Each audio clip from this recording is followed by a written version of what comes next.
हे यो science worms, आज हम बात करेंगे थायराइड रिलेटेड प्रॉब्लम्स के बारे में। यानी थायराइड रिलेटेड क्या क्या डिसऑर्डर्स होते हैं, क्या क्या उनसे रिलेटेड कॉज है, साइन सिम्टम है, क्या क्या उसकी पैथोफिजियोलॉजी रहती है और थायराइड रिलेटेड डिसऑर्डर का मैनेजमेंट क्या रहता है, आप किस तरह से उसको ट्रीट कर सकते हो। आज हम इस वीडियो में उसके बारे में बात करेंगे। इस वीडियो को शुरू करने से पहले मैं कहना चाहूंगा, अगर तुम इस चैनल पर आए गए हो तो इसको सब्सक्राइब कर देना और साथ ही साथ इस वीडियो को लाइक करते जाना। ठीक है, बात करते हैं थायराइड रिलेटेड डिसऑर्डर्स की। तो थायराइड डिसऑर्डर एक तरह का जो ग्लैंड डिसऑर्डर जिसको बोलते हैं, ठीक है ना, एक तरह की थायराइड ग्लैंड है जिसके अंदर क्या होता है कि कभी भी एब्नॉर्मलिटी आ जाए, किसी भी तरह का कॉज हो सकता है उसका, जैसे स्ट्रेस हो गया, किसी तरह का हार्मोन लेवल का ज्यादा होना, कम होना, उस किसी भी कारण के अगर चलते किसी तरह का थायराइड के फंक्शन में प्रॉब्लम आ जाता है। हम सब जानते हैं थायराइड के नॉर्मल फंक्शन होते हैं, उसके हार्मोन निकलना T3 T4 कैल्सिटोनिन, ठीक है। तो T3 और T4 हार्मोन से रिलेटेड यहाँ हम बात करेंगे कि थायराइड डिसऑर्डर एक ऐसा डिसऑर्डर है जिसके अंदर T3 और T4 हार्मोन के अंदर क्या आ जाती है, एब्नॉर्मलिटी आ जाती है। ठीक है, तो आज बात करते हैं थायराइड रिलेटेड डिसऑर्डर की। सबसे पहला डिसऑर्डर जो हम इसके अंदर देखने जा रहे हैं वो है हाइपरथायरॉयडिज्म। हाइपरथायरॉयडिज्म क्या है? It means too much thyroid hormone, यानी कि थायराइड हार्मोन का ज्यादा होना। एक्सेसिव थायराइड भी बोल सकते हैं इसको। Thyroid hormone release required amount of T3 and T4, यानी कि थायराइड जो हार्मोन है नॉर्मली T3 और T4 ये दो हार्मोन क्या निकालता है, नॉर्मल अमाउंट में निकालता है। लेकिन इन हाइपरथायरॉयडिज्म T3 और T4 हमेशा क्या करते हैं, अमाउंट में क्या हो जाता है, इंक्रीज हो जाते हैं। यानी कि इनका अमाउंट क्या हो जाता है, इंक्रीज हो जाता है, बहुत ही ज्यादा एक्सेसिव इंक्रीज हो जाता है। इसको बोलते हैं हम हाइपरथायरॉयडिज्म। हाइपर वर्ड का मतलब आप यहां समझ सकते हो ज्यादा, एक्सेसिव, और थायरॉयडिज्म का मतलब आप समझ सकते हो थायराइड से रिलेटेड प्रॉब्लम, यानी कि हाइपरथायरॉयडिज्म। क्योंकि यहाँ थायराइड हार्मोन का एक्सेसिव यूज हो रहा है इसलिए उसको बोला गया हाइपरथायरॉयडिज्म। बात करते हैं hyperthyroidism significantly accelerate bodies metabolism. Hyperthyroidism के कारण जो बॉडी का मेटाबॉलिज्म है, बॉडी का उपापचय क्रिया, अपचयन की क्रिया और उपापचय की क्रिया जो है वो एक्सेसिव बढ़ जाती है। यानी बॉडी के अंदर जो मेटाबॉलिज्म है, एनर्जी का यूज ज्यादा होता है और उसके अंदर शरीर के अंदर जो मॉलिक्यूल्स है उसका पाचन भी ज्यादा होता है, कॉजिंग सडन वेट लॉस। अब अगर एनर्जी का यूज ज्यादा हो रहा है प्लस साथ ही साथ एनर्जी बहुत ज्यादा एक्सेसिव मात्रा में यूज हो रही है तो वहां पे जो वेट है वो क्या होगा, पेशेंट का कम होने लग जाएगा। ठीक है, बात करते हैं इसके साथ साथ उसमें रैपिड और इरेगुलर हार्ट बीट होगी, यानी कि जो हार्ट बीट है वो हमेशा क्या रहेगी, इरेगुलर रहेगी, और साथ ही साथ हार्ट बीट क्या आएगी, एकदम बढ़ी हुई आएगी, क्योंकि एनर्जी का यूज वहां पे क्या हो रहा है, बहुत ही ज्यादा हो रहा है। साथ ही साथ बात करें अगर हार्ट बीट बढ़ी है तो साथ ही साथ उसमें स्वेटिंग होगी, यानी कि पसीना आएगा, और वो आदमी नर्वसनेस, यानी उस आदमी को नर्वसनेस रहेगी। थायराइड टॉक्सिकोसिस ये कंडीशन है जो हाइपरथायरॉयडिज्म के अंदर पाई जाती है, thyroid toxicosis. It is a toxic condition, ये एक तरह की जहरीली कंडीशन है, एकदम टॉक्सिक कंडीशन है, कतई जहरीली। ठीक है, it is caused by access of thyroid hormone. इसके अंदर क्या होता है, थायराइड जो हार्मोन है वो एक्सेसिव निकलता है। सो कॉज्ड बाय इंक्रीज प्रोडक्शन, जिसके अंदर क्या हो सकता है, तो प्रोडक्शन हो जाएगा इंक्रीज, T3 T4 का प्रोडक्शन क्या हो जाएगा, इंक्रीज, या फिर एक्सेस अमाउंट जो होगा इनटेक कर लेगा पेशेंट, यानी पेशेंट या तो बाहर से हार्मोन जो ले रहा है T3 T4 वो या तो ज्यादा ले रहा है, या फिर वो जो बॉडी है खुद ही T3 T4 क्या बना रही है, ज्यादा बना रही है। यानी दो कंडीशन हो सकती है यहाँ पे, या तो पेशेंट खुद T3 T4 ज्यादा ले ले या बॉडी खुद ही T3 T4 ज्यादा बना ले। एक्सेसिव T3 T4 का बनना क्या कहलाता है, हाइपरथायरॉयडिज्म, और ये कंडीशन क्या कहलाती है, थायरोटॉक्सिकोसिस, कतई जहरीला थायराइड हार्मोन। बात करते हैं इसके कॉजेस की, तो female are more prone to disease than men. इसके अंदर जो फीमेल्स पाई जाती है, यानी कि जो सेक्स रेशियो में देखा जाए फीमेल्स, तो वो क्या होती है, मोर प्रोन होती है, ज्यादा से ज्यादा प्रोन होती है डिजीज कंडीशन को होने के लिए। यानी कि हाइपरथायरॉयडिज्म फीमेल में ज्यादा देखा जाता है, मेल में कम देखा जाता है। बात करते हैं इसके कॉजेस का। सबसे पहला कॉज जो खुद एक डिजीज कंडीशन है, ग्रेव डिजीज। इसके बारे में हम आगे आने वाली वीडियोस में बात करेंगे। यहाँ पे सिर्फ एक शॉर्ट डिस्क्रिप्शन, शॉर्ट इसका एक रिव्यू ले रहे हैं कि ग्रेव डिजीज होती क्या है। ग्रेव का मतलब अपन सब जानते हैं कब्रिस्तान। कब्रिस्तान से आप सब वाकिफ होंगे, कब्रिस्तान, मुर्दाघर, जहाँ पे कब्रिस्तान पर लेकर लोगों को दफनाया जाता है, उससे रिलेटेड ये डिजीज है। एक टाइम था जब इस हाइपरथायरॉयडिज्म के कारण काफी लोगों की मौत हुई थी, इसलिए इसका नाम ग्रेव डिजीज रखा गया। It is an auto immune disease. अब इसको ग्रेव डिजीज क्यों कहते हैं, इसका दूसरा कारण है कि ये ऑटो इम्यून डिजीज है। ऑटो इम्यून डिजीज, यह खास ध्यान देने वाली बात है, auto immune disease. Auto immune का मतलब, ऑटो मतलब खुद, इम्यून मतलब अपनी इम्यूनिटी सिस्टम। WBC से जो पाया जाता है वो खुद अपने शरीर का, अपने ही शरीर को क्या करता है, नुकसान पहुंचाता है, यानी अपने शरीर की इम्यूनिटी अपन को ही मार रही है। कैसे, इन विच एंटीबॉडीज, जो अपने अंदर की एंटीबॉडीज बनती है, ठीक है, वो अपने ही इम्यून सिस्टम वाली एंटीबॉडीज जाके थायराइड हार्मोन को क्या करती है, स्टिमुलेट करती है कि भाई तू थोड़ा T3 T4 हार्मोन निकाल, तू थोड़ा T3 T4 हार्मोन निकाल। तो अपनी खुद की इम्यूनिटी बॉडी जाके थायराइड को स्टिमुलेट करती है T3 T4 निकालने के लिए, उसके कारण इसमें क्या होता है, बढ़ोतरी होती है, जिसको बोलते हैं अपन hyperthyroidism. It is also known as grave disease. तो अभी अपन ने बात करी हाइपरथायरॉयडिज्म क्या है, थायराइड टॉक्सिकोसिस किसे कहते हैं, और इसका पहला कॉज ग्रेव डिजीज का अपन ने छोटा सा रिव्यू लिया। अब बात करेंगे हम इसके सेकंड कॉज की, hyper functioning thyroid nodules. Hyper functioning का मतलब हो गया ज्यादा काम करना, थायराइड का मतलब थायराइड ग्लैंड का, और नोड्यूल्स का मतलब हो गया वहां पे जो एबनॉर्मल छोटी छोटी ग्रोथ पाई जाती है उसको बोला जाता है नोड्यूल्स। यानी कि थायराइड के ऊपर बनने वाली छोटी छोटी एबनॉर्मल्स या नॉर्मल्स नोड्यूल्स का हाइपर फंक्शनिंग करना, ज्यादा फंक्शन करना। ये डिजीज आप दूसरे बुक्स के अंदर नाम से सुनोगे, टॉक्सिक एडिनोमा। ठीक है, टॉक्सिक का मतलब हो गया जो काफी विषैली है, और एडिनोमा का मतलब हो गया एक एबनॉर्मल ग्रोथ। टॉक्सिक मल्टीनोडुलर यानी बहुत सारी छोटी छोटी नोड्स बन जाना, नोड्यूल्स बन जाना, जो गोइटर का रूप ले लेती है। या फिर आप इस डिजीज को सुन सकते हो प्लमर्स डिजीज। प्लमर्स डिजीज ज्यादातर बुकों में देखी जाती है, काफी बच्चे कंफ्यूज भी होते हैं कि सर प्लमर डिजीज क्या है, टॉक्सिक एडिनोमा क्या है। तो वो कुछ नहीं, इन तीनों की कैटेगरी एक है, हाइपर फंक्शनिंग, ज्यादा फंक्शन करना थायराइड नोड्यूल्स का।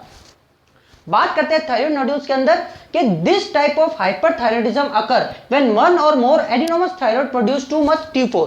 यानी जो थायराइड ग्लैंड है, अगर उसके अंदर पाई जाने वाली एडिनोमस यानी ये जो छोटी छोटी जो अपने एबनॉर्मल ग्रोथ पाई जा रही है, टिश्यू ग्रोथ, वो क्या करती है, T4 का प्रोडक्शन ज्यादा कर देती है, T4 हार्मोन का प्रोडक्शन ज्यादा कर देती है एडिनोमस टिश्यूज। तो उसको अपन क्या बोलते हैं, टॉक्सिक एडिनोमा, या बोल सकते हैं टॉक्सिक मल्टीनोड्यूलर गोइटर, यानी बहुत सारी छोटी छोटी नोड्यूल्स बन जाना, या प्लमर्स डिजीज। ठीक है, इसके अलावा ये एडिनोमा पार्ट होती है जो एक ग्लैंड का पार्ट भी है, थायराइड ग्लैंड का खुद का पार्ट होती है, जो अपने आप को एक पूरा तरह से अलग कर लेती है गोइटर से, वॉल बना के itself from the rest of the gland, forming non cancerous lump. ये जो लंप बनता है, ये जो छोटी सी एबनॉर्मल ग्रोथ बन रही है, ये लोग क्या करते हैं, कंफ्यूज होते हैं कैंसरस लंप के साथ, बट ये कैंसरस लंप नहीं है, ये किसी तरह का कैंसर नहीं है, ये कैंसर की तरह फैलता नहीं है या बड़ा नहीं होता। ये एक नॉर्मल एबनॉर्मल ग्रोथ, नॉर्मल एक तरह की ग्रोथ पाई जाती है, कहां पे, थायराइड पे, जिसमें से बहुत सारी अच्छी छोटी छोटी नॉर्मल जो लम्प्स बन रहे, जो नोड्यूल्स बन रहे, उनमें से सिर्फ कुछ एक या दो या चार या पांच ऐसे ही कुछ नोड्यूल्स क्या करती है, अपना फंक्शन बढ़ा देती है और T4 हार्मोन का लेवल क्या कर देती है, हाई कर देती है एकदम से। ऐसे T4 लेवल का हाई करने के कारण वहां पे क्या होता है, टॉक्सिक एडिनोमस हो जाता है। यानी कि बहुत सारी ऐसी 100-500 कितनी भी होगी एडिनोमस बन जाए, लेकिन अगर सिर्फ 2 या 3 ऐसी कोई नोड्यूल्स क्या कर ले, अपना फंक्शन हाई कर ले, तो वहां पे क्या हो सकता है, हाइपर फंक्शनिंग थायराइड नोड्यूल्स की बीमारी, प्लमर डिजीज। बात करते हैं, not all adenomas produce excess T4, only some of them cause it. अब इतना तो कोई डॉक्टर भी नहीं बता सकते देख के कि क्या ऐसा कारण है कि वो एडिनोमास कुछ सेल्स क्या करती है, अपनी तरफ से क्या करती है, T4 सेल का प्रोडक्शन बढ़ा देती है और बाकी सब नहीं बढ़ा पाती, सिर्फ 2 या 3 ही बढ़ाती है। ऐसा क्या कारण है, अब तक अपन को पता नहीं चला है। इस डिजीज के बारे में भी हम आगे के वीडियो में बात करेंगे। ये तो मैंने सिर्फ एक छोटा सा डिस्क्रिप्शन दिया है कि इसके कारण भी हाइपरथायरॉयडिज्म हो सकता है, क्योंकि T4 का बढ़ना भी किसके अंदर आता है, हाइपरथायरॉयडिज्म के अंदर। बात करते हैं इसके तीसरा कॉज, थायराइडाइटिस। आइटिस वर्ड का मतलब होता है, मैंने आपको बता रखा, जब भी कोई वर्ड है ITIS, आइटिस वर्ड का मतलब होता है इन्फ्लामेशन। ठीक है, यानी कि जब भी आप किसी वर्ड के पीछे या किसी टर्म के पीछे ITIS देखें तो उसका मतलब आप समझ लेना कि एक तरह की क्या है, इन्फ्लामेशन है। तो थायराइडाइटिस का मतलब हो गया थायराइड के अंदर क्या होना, इन्फ्लामेशन होना। तो some time thyroid glands can become inflamed, जो थायराइड ग्लैंड्स है वो क्या कर देती है, अपनी जगह इन्फ्लामेशन कर लेती है, काफी फूल जाती है, और इसके कारण वहां पे जो क्या होता है, थायराइड का सिक्रेशन होता है वो क्या होता है, बढ़ जाता है। अब इसका कारण क्या होता है, कुछ भी कारण हो सकता है, इसका इन्फेक्शन हो सकता है, बैक्टीरियल, वायरल, प्रोटोजुअल, फंगल, कुछ भी तरह का इन्फेक्शन हो सकता है, और इसके अननोन कॉज पाए जाते हैं। ठीक है, इसके कारण क्या होता है, T3 T4 हार्मोन का क्या होता है, लेवल बढ़ता है और वो कहां, सीधा ब्लड स्ट्रीम के अंदर बढ़ जाता है। तो इन्फ्लामेशन के कारण थायराइड का फंक्शन बढ़ जाना, थायराइडाइटिस भी हाइपरथायरॉयडिज्म को कॉज कर सकता है। तो इस तरह अपन ने 3 जो इसके नॉर्मल कॉजेस पढ़े हैं, 3 कॉजेस पढ़े अपन ने, क्या क्या कॉज हो सकता है, hyper functioning thyroid nodules, thyroiditis, और इसके अलावा ग्रेव्स डिजीज अपन ने पढ़ी है। अब बात करेंगे हम यहाँ पे रिस्क फैक्टर की, कि हाइपरथायरॉयडिज्म का ऐसा क्या कॉज है, कि क्या रिस्क फैक्टर रह सकता है कि पेशेंट को हाइपरथायरॉयडिज्म हो सकता है। बात करते हैं सबसे पहले रिस्क फैक्टर की, non cancerous growth of thyroid gland, यानी पेशेंट के ग्लैंड्स पे, थायराइड ग्लैंड पे अगर नॉन कैंसरस ग्रोथ हो रही है तो उस ग्रोथ से T4 हार्मोन का क्या हो सकता है, एक्सेसिव सिक्रेशन हो सकता है, उस कारण वो भी क्या रहेगा, एक तरह का रिस्क फैक्टर। दूसरे रिस्क फैक्टर की बात करें, tumour of the testis and ovaries, ovaries और टेस्टिस के अगर ट्यूमर हो जाता है यानी कि किसी तरह का कैंसर बन जाता है तो उसमें भी थायराइड के स्टिमुलेशन का जो रोल है वो ज्यादा रहेगा, जिसके कारण हाइपरथायराइडिज्म हो सकता है। एक्सेसिव आयोडीन इनटेक, अगर पेशेंट आयोडीन का एक्सेसिव इनटेक कर रहा है तो पेशेंट को हाइपरथायराइडिज्म होने के ज्यादा चांस रहेंगे। फोर्थ देखिए, abnormal secretion of TSH, thyroid stimulating hormone, यानी कि थायराइड स्टिमुलेटिंग हार्मोन अगर शरीर में ज्यादा बन रहा है, स्टिमुलेटिंग का मतलब आप सब समझते हो कि किसी चीज को उत्तेजित करना, यानी थायराइड को उत्तेजित करने वाला हार्मोन अगर ज्यादा बन रहा है तो थायराइड को क्या करेगा, बार बार T3 और T4 निकालने के लिए उत्तेजित करेगा, जिससे क्या होगा, एबनॉर्मल सिक्रेशन होगा, और किसका, T3 और T4 का, जिसको अपन बोल सकते हैं हाइपरथायराइडिज्म। बात करें इसके फिफ्थ रिस्क फैक्टर की, फैमिली हिस्ट्री, यानी अगर पेशेंट है उसके फैमिली हिस्ट्री से, यानी उसकी पूरी फैमिली ट्री में अपन को पता चल रहा है कि हर उसके मम्मी को, पापा को, उसके जितने फैमिली मेंबर है किसी ना किसी को थायराइड से रिलेटेड प्रॉब्लम है, तो पेशेंट को भी थायराइड से रिलेटेड प्रॉब्लम होने का रिस्क रहेगा। बात करें ऑटो इम्यून डिजीज की, यानी अगर पेशेंट को किसी भी तरह की ऑटो इम्यून डिजीज है जो उसकी इम्यूनिटी को क्या कर रही है, इम्यूनिटी को इस तरह से एबनॉर्मल कर रही है कि वो खुद ही की सेल को क्या कर रही है, एंटीजन समझ रही है, तो ऐसे कंडीशन में उसको हाइपरथायराइडिज्म होने के चांस रहेंगे। बात करें लास्ट रिस्क फैक्टर की, सिगरेट स्मोकिंग, यानी अगर पेशेंट हैवी सिगरेट स्मोकिंग करता है तो उसके कारण पेशेंट के अंदर थायराइड का स्टिमुलेशन होगा, उसके अंदर T3 T4 हार्मोन ज्यादा निकलेगा। अब बात करते हैं क्लिनिकल मैनिफेस्टेशन की, यानी कि यहां जो साइन और सिम्टम आएंगे वो आपको दिमाग में ये फिक्स रखना है कि थायराइड अगर स्टिमुलेट हो रहा है, थायराइड की अगर मात्रा बढ़ रही है तो शरीर के अंदर एनर्जी का क्या होगा, ज्यादा यूज होगा, शरीर के अंदर से एनर्जी क्या होगी, ज्यादा खत्म होगी, तो उसकी सारी मूवमेंट क्या हो जाएगी, बढ़ जाएगी, यानी कि जो पेशेंट है उसकी सारी गतिविधियां, सारी मूवमेंट क्या हो जाएगी, बढ़ जाएगी। जैसे सबसे पहले अपन देखते हैं डिफिकल्टी इन कंसंट्रेटिंग। अब आप सबको पता है अगर पेशेंट ज्यादा गति में चल रहा है, उसकी मूवमेंट बहुत ज्यादा है, तो उसकी क्या रहेगा, कंसंट्रेशन एक जगह नहीं रहेगा, वो एक काम करेगा उसको अधूरा छोड़ेगा दूसरी तरफ भागेगा, दूसरा काम करेगा उसको अधूरा छोड़ेगा अगली तरफ जाएगा, यानी कि वो एक जगह कंसंट्रेशन नहीं कर पाएगा। सेकंड, फैटिक, अगर वो इस तरह से कंसंट्रेशन नहीं कर पाएगा, अपनी बार बार मूवमेंट करेगा तो थकेगा जल्दी, फैटिक का मतलब होता है थक जाना। थर्ड बात करें मसल वीकनेस, यानी पेशेंट्स की मसल में क्या आएगी, वीकनेस आएगी, अगर वो ज्यादा एक्सरसाइज करेगा, ज्यादा घूमेगा फिरेगा, ज्यादा मूवमेंट करेगा तो उसकी मसल्स क्या हो जाएगी, वीक हो जाएगी। बात करें फोर्थ, फ्रीक्वेंट बाउल मूवमेंट, तो जो पेशेंट है उसका बाउल मूवमेंट क्या होगा, बढ़ेगा, उसको डायरिया वाली कंडीशन रहेगी, क्योंकि उसकी एनर्जी ज्यादा यूज हो रही है तो उसका बाउल मूवमेंट भी क्या हो जाएगा, बढ़ जाएगा। साथ ही साथ बात करें गोइटर, पेशेंट को गलगंड नामक रोग होने के चांस रहेंगे। सिक्स बात करें हीट इंटॉलरेंस, यानी कि पेशेंट को गर्मी सहन नहीं होगी, इंटॉलरेंस का मतलब है टॉलरेंस न कर सकना, सहन ना होना, यानी वो गर्मी के प्रति अति संवेदनशील होगा, यानी पेशेंट जो है गर्मी को झेल नहीं पाएगा। सेवन बात करें इंक्रीज स्वेटिंग, पेशेंट को बार बार पसीना आएगा, क्योंकि वो अगर इतनी मूवमेंट कर रहा है, इतना एनर्जी को वेस्ट कर रहा है तो उससे क्या होगा, स्वेटिंग होगी। साथ ही साथ उसमें रहेगा इरेगुलर MC, यानी कि पेशेंट, अगर कोई फीमेल पेशेंट है तो उसकी मेंस्ट्रुअल साइकिल हमेशा इरेगुलर रहेगी, जो उसकी मंथली आनी चाहिए वो मंथली नहीं, 2-2 मंथ से गैप से आ सकती है, 1 मंथ के गैप से आ सकती है। बात करें नंबर की, रेस्टलेसनेस और नर्वसनेस, पेशेंट रेस्ट नहीं कर पाएगा, वो हमेशा कैसा रहेगा, नर्वस रहेगा, एंजियस रहेगा। बात करें 10th की, वेट लॉस, अगर वो इतनी मूवमेंट कर रहा है तो पेशेंट की वेट लॉस हो गई। बात करें इसके कम स्किन की, यानी पेशेंट की जो स्किन है वो कैसी रहेगी, काम रहेगी, क्योंकि उसके ऊपर क्या रहेगा, मॉइस्चर का हमेशा जमाव रहेगा, उसकी स्किन क्या रहेगी, बार बार इरिटेट होगी। बात करें 12th की, डायरिया, अगर बाउल मूवमेंट बढ़ रहा है तो पेशेंट को डायरिया होने के चांस ज्यादा रहेंगे। और साथ ही साथ 13वें सिम्टम की बात करें तो हेयर लॉस, पेशेंट को हेयर लॉस क्यों होगा, क्योंकि हेयर को मिलने वाला प्रोटीन बराबर मात्रा में नहीं मिलेगा, या फिर उसकी सेल्स की एजिंग होगी, जिसके कारण उसको क्या रहेगा, hair loss. Thinning of hair, अगर पेशेंट को जो हेयर है उसकी सही तरह से ग्रोथ नहीं हो पाएगी तो हेयर कैसे रहेंगे, पतले रहेंगे, जिसको बोलेंगे थिनिंग ऑफ हेयर। साथ ही साथ लास्ट इसका अगर क्लिनिकल मैनिफेस्टेशन देखें तो एक्सपोथैलेमस, एक्सपोथैलेमस का मतलब हो गया आइज का प्रोट्रूजन होना, यानी आंखों का बाहर की तरफ आना, यानी पेशेंट जैसा अपन देखते हैं ना गलकंड के रोग भी, या जिसकी जो थायराइड के पेशेंट होते हैं उनकी आंखें ज्यादातर बाहर आई हुई होती है, जिसको बोलते हैं एक्सपोथैलेमस। ये सारे थे अपने clinical manifestation of thyroid gland, और ये थी इसके रिस्क फैक्टर ऑफ हाइपरथायराइडिज्म। अब बात करेंगे हम यहाँ पे नॉर्मल फिजियोलॉजी थायराइड हार्मोन के अंदर क्या रहती है। ठीक है, थायराइड हार्मोन किस तरह से अपना सिक्रेशन करता है, थायराइड हार्मोन का सिक्रेशन कम कैसे होता है, शरीर में बढ़ता कैसे है, उसके बारे में बात करेंगे। तो सबसे पहले अगर थायराइड हार्मोन का लेवल शरीर में कम है, लो थायराइड हार्मोन लेवल है, तो वो क्या करेगा, स्टिमुलेशन भेजेगा प्रोडक्शन का, यानी प्रोडक्शन बढ़ाने का। किसके पास, हाइपोथैलेमस के पास। हाइपोथैलेमस क्या करेगा, ये मैसेज लेगा और वहां से क्या निकलेगा, रिलीजिंग हार्मोन। अपन सब जानते हैं हाइपोथैलेमस अपने पास दो हार्मोन हमेशा रखता है, रिलीजिंग और इनहिबिटरी, यानी कि बढ़ाने वाले और कम करने वाले हार्मोन। तो जब कमी हो गई शरीर में तो एक रिलीजिंग हार्मोन निकालेगा जो थायराइड को क्या करेंगे, बढ़ाने की कोशिश करेगा। तो रिलीजिंग हार्मोन किसके पास जाएगा, एंटीरियर लोब ऑफ पिट्यूटरी, यानी पिट्यूटरी ग्लैंड के एंटीरियर लोब में जाएगा। एंटीरियर लोब से क्या निकलेगा, TSH, थायराइड स्टिमुलेटिंग हार्मोन, जो क्या करेगा, थायराइड को बार बार क्या करेगा, स्टिमुलेट, उत्तेजित करने की कोशिश करेगा। ये thyroid stimulating hormone thyroid gland को क्या करेगा, स्टिमुलेट करेगा, जिससे वापस थायराइड लेवल है वो ब्लड में क्या हो जाएगा, बढ़ जाएगा। बात करें अगर थायराइड का लेवल बढ़ जाए, हाई हो जाए, तो क्या करेगा, हाई थायराइड हार्मोन लेवल क्या करेगा, प्रोडक्शन बढ़ाएगा इनहिबिशन का, यानी रोधक हार्मोन का। रोधक हार्मोन किसके पास जाएगा, हाइपोथैलेमस के पास।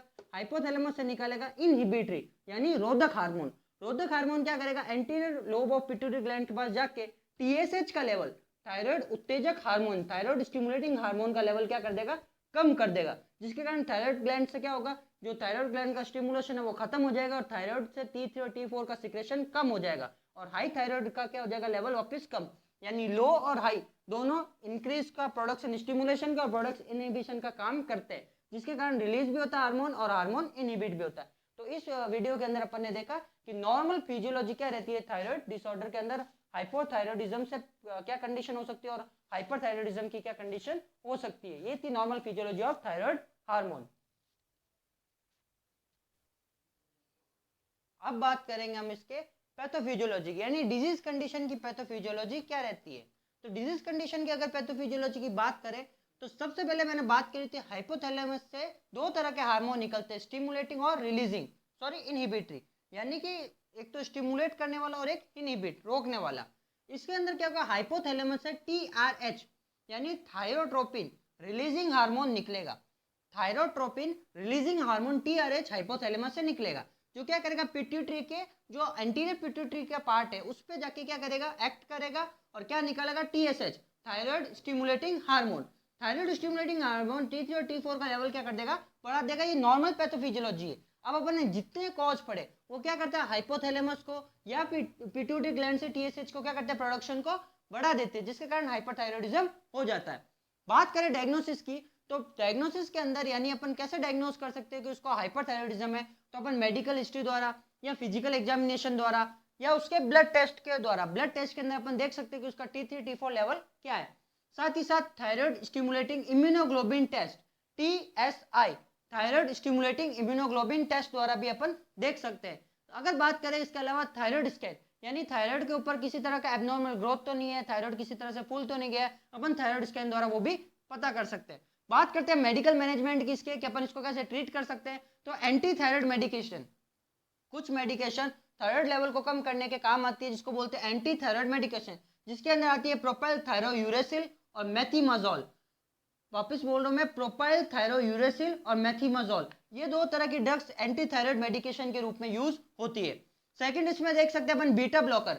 बीटा ब्लॉकर हमेशा सिर्फ सिम्टम को कम करने के काम आती है, जैसे कि पसीने का ज्यादा आना, ठीक है, हार्ट रेट का बढ़ जाना, या फिर शरीर से स्किन में से एनर्जी का बाहर निकलना, जिसके कारण अपने क्या होता है, पल्स रेट बढ़ गई है। तो उन सब चीजों के लिए बीटा ब्लॉकर क्या रहती है, काम कारगर रहती है।